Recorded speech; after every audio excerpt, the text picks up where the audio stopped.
Hello and welcome to our review tutorial on the standardized normal curve. Just to give you a brief review of what the normal curve is, it's actually a family of curves that all have this distinct bell-shaped pattern to it. Sometimes it's actually called the bell curve or the Gaussian curve.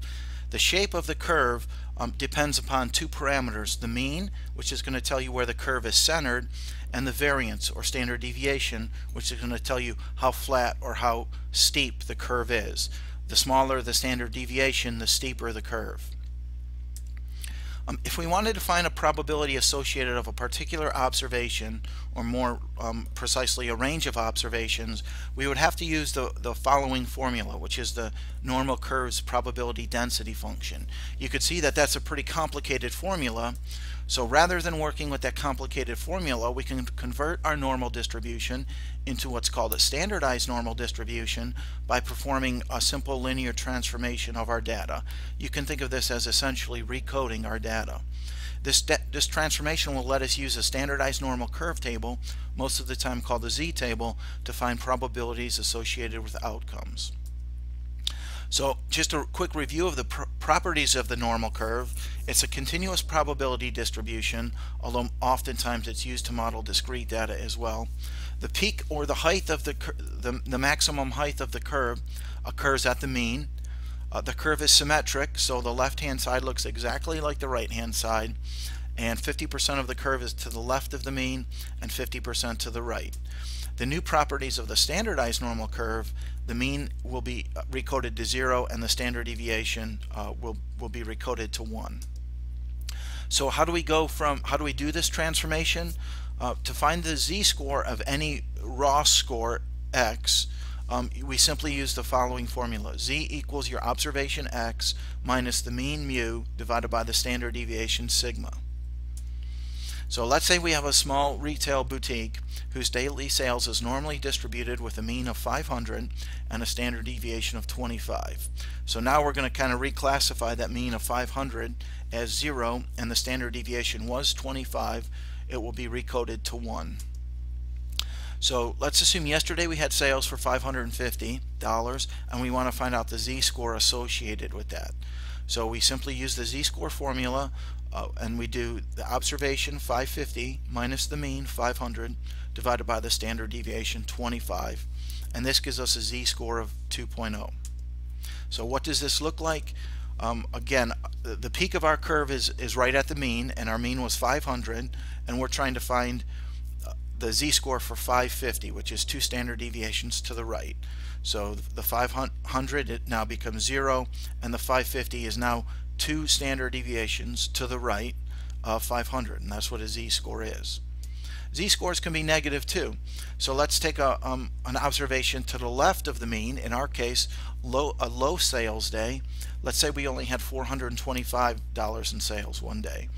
The z-score associated with this is our observation 425 minus the mean 500 divided by the standard deviation 25. So our z-score for this raw score of 425 is -3. So again, let's take a look.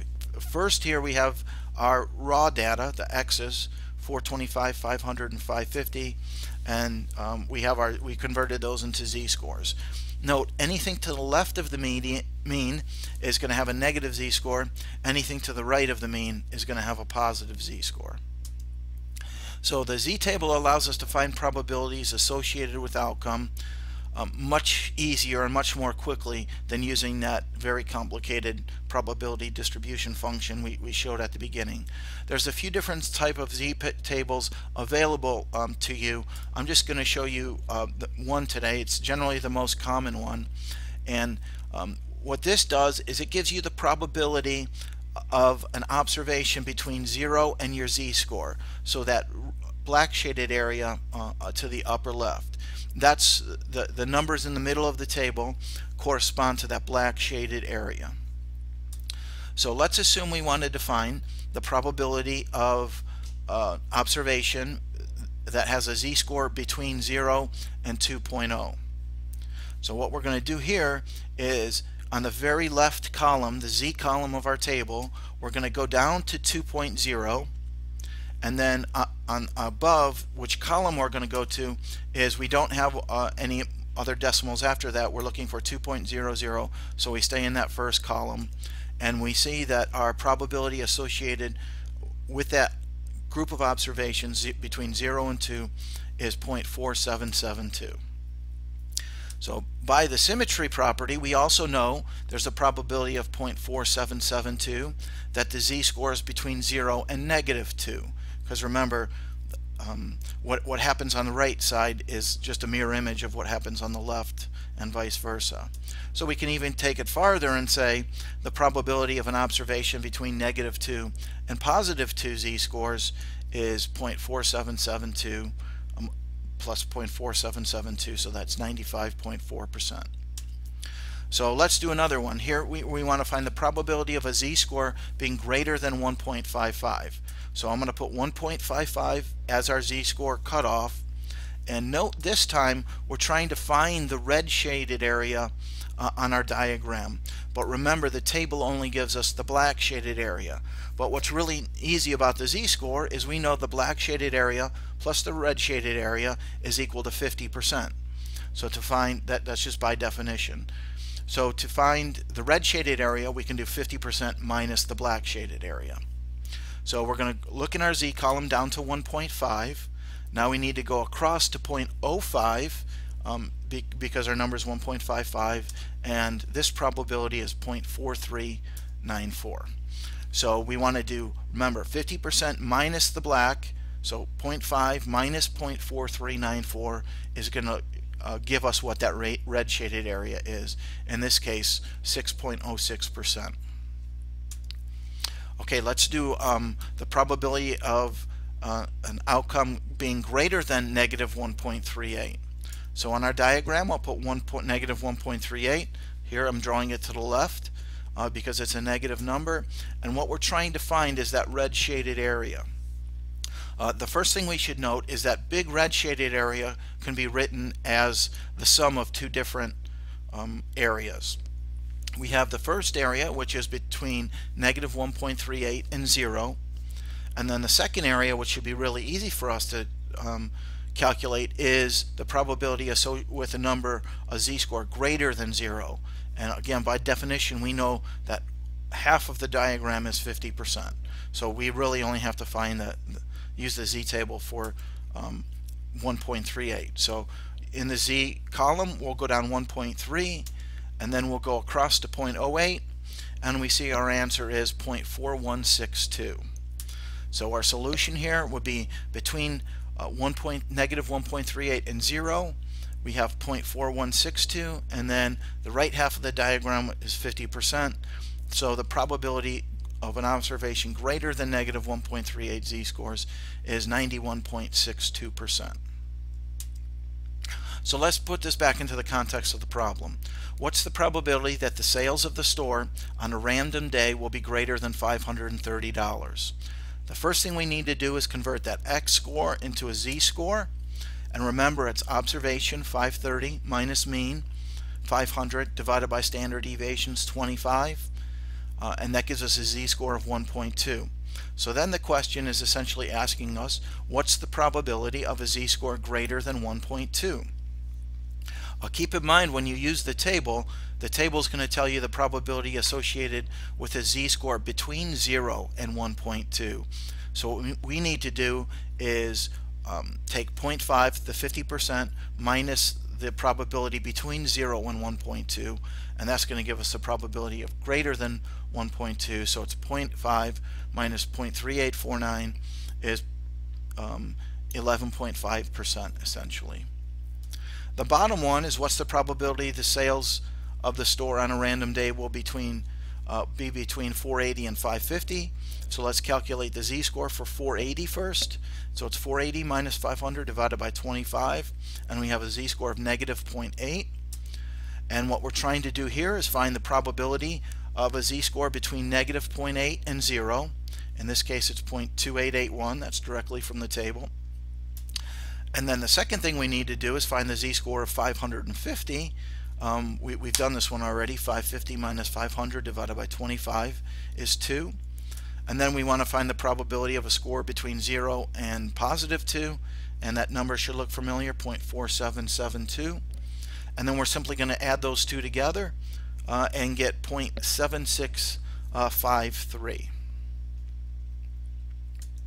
So some secondary analysis we can do with z-scores. Suppose we're given a probability and we want to find the values of an observation associated with that probability. For example, we could say that the top 25% of store sales will be above what dollar amount. So what we want to do first is kind of graph what this looks like. The graphs always help me visualize the problem. We're trying to find a z-score such that only 25% of the curve is greater than it, because we're trying to find the top 25% of store sales. We know if 25% is in that red portion, we also know that 25% is between 0 and that z-score, so we can look in the body of the table now, the body of the z-table, we're going to find the number closest to 25%. And here these are the two straddle points, and it's associated with a 0.6 and either 0.7 or 0.8, so we could use either of those two. I'm just going to use 0.67, and what we can do now is, since we have the z-score, we can convert it to the raw score, which is the x. So we're using that z formula to solve for x rather than z. So our z-score of 0.67 equals x minus our mean 500 divided by our standard deviation 25. So some quick algebra, rearranging those numbers, we find that x is going to be equal to $517.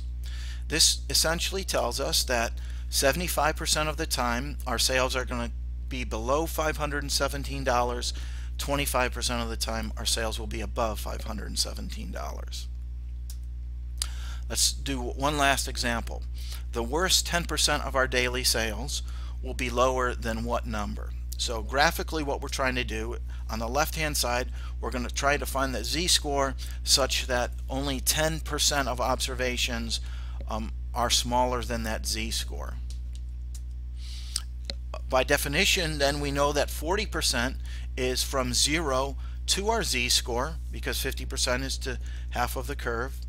So what we'll do is we'll look up 0.4 now in the body of the table, and the closest number we get here I see is 0.3997, and looking over we get 1.2, and looking up we get 1.28. So we're going to use negative 1.28 for our z-score. Again, plugging it back into the z-score formula, we'll do negative 1.28 equals x, which we're trying to solve for, minus our mean 500 divided by our standard deviation 25. And you can see our x value is 468. So this means 10% of the time our sales will be under 468, and 90% of the time our sales will be more than 468. Well, that's all we have for this unit. Thanks for listening, and good luck with your z-scores.